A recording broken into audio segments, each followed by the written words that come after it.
loathsome beds, wilt thou upon the high and giddy mast seal up the ship boy's eyes, and rock his brains in cradle of the rude imperious surge, and in the visitation of the winds, who take the ruffian billows by the top, curling their monstrous heads, and hanging them with deafening clamour in the slippery clouds, that with the hurly death itself awakes.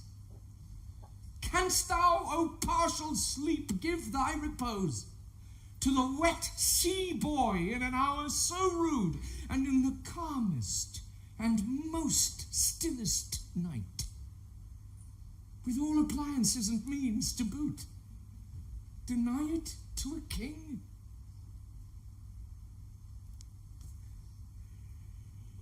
Then, happy low, lie down. Uneasy lies the head that wears a crown. Uneasy lies the head that wears the crown. A quote from Henry IV, Shakespeare's 15th or 16th century play.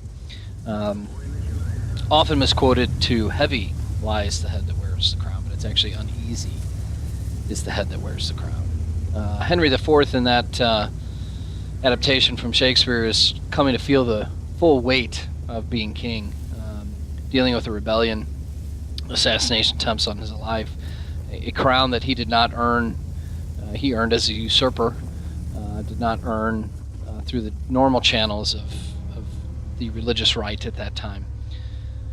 And the IS3 for a long time has been the king of Tier 8, and many usurpers have come and tried to take its crown. With the recent advent of some of the new premium Tier 8s that Wargaming has come out with, there has been much heated discussion about the OP-ness or lack thereof of some of the new Tier 8 premiums, such as the Scorpion G, which was the first one.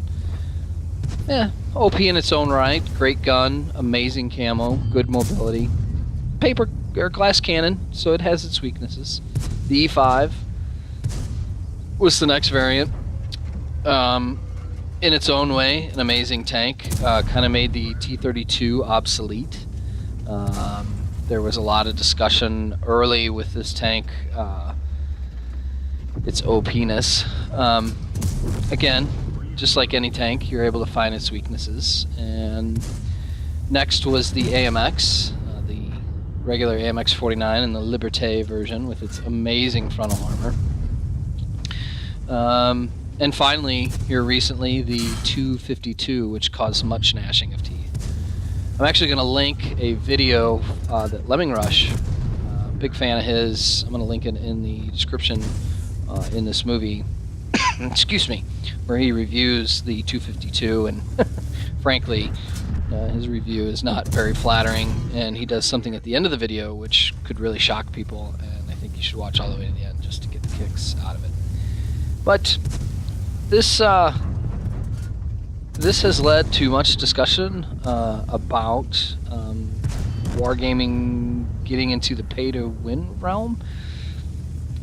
I've been in many discussions on the forums within my own clan on that very thing. I think Wargaming is on a slippery slope. I think they have to be careful.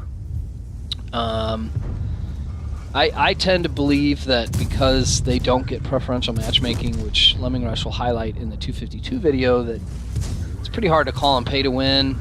They're definitely as good as tanks of their own tier that people can grind up to naturally, which, again, it's a slippery slope. It's a discussion that can easily be had. But the IS3, as I like to show in this video, is still the king. This map, I frequently, especially even in heavies, like to come the 9-0 line, come over and beat up on their mediums.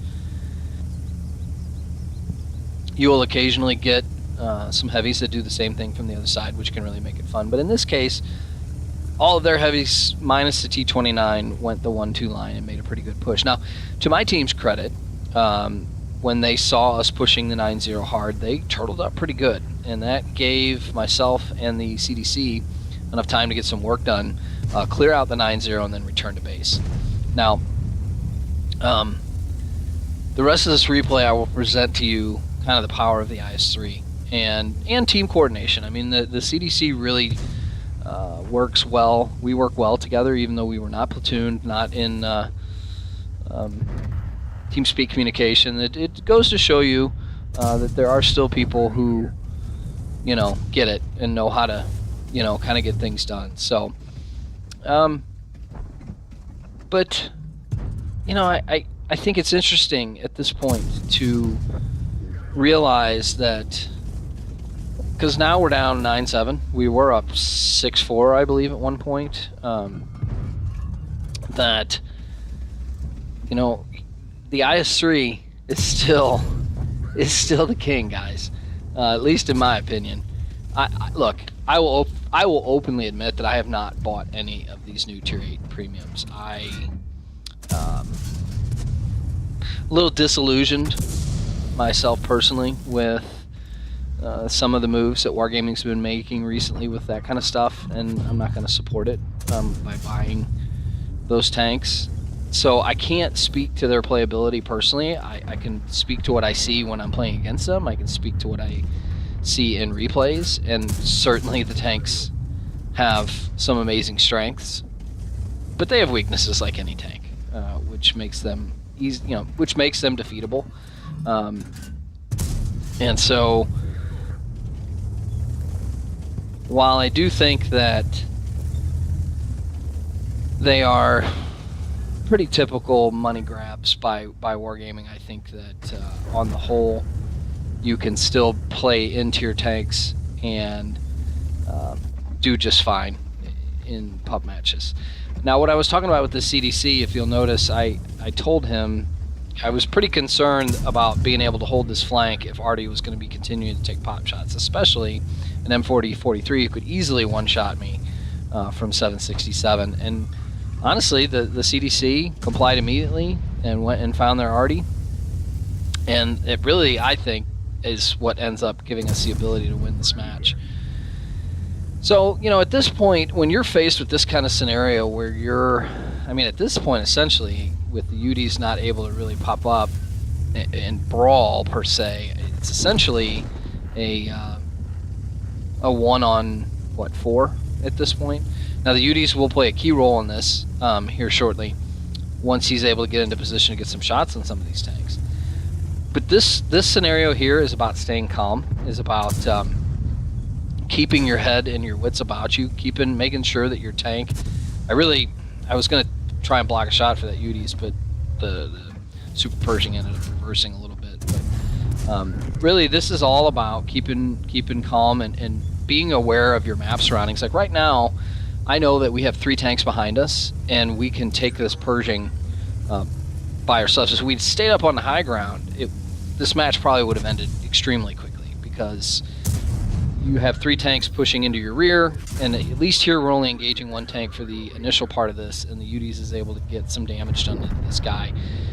That gives us the opportunity, and there's a CDC back from his Artie mission, his Artie kill. So now it's just a matter of prioritizing targets. CDC takes out the Super Pershing. Here comes one of the SU-52, gives me his bottom plate, and at this point we've finished off a real nice carry. 12 kills between me and the CDC.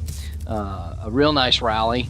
Highlighting this tank's abilities in terms of brawling, hull down, mobility, armor. I mean, I bounced a lot of shots in this game. And the gun on this thing is still the king. The 252, I believe, is the gun is not quite as good as the IS3, at least just from what I've seen and from what I've read. So again, as always, guys, thanks for watching. Again, check out that LemmingRush video that I'm going to link in this thing. But I would present to you that IS3 is still the king. See you on the next one, guys.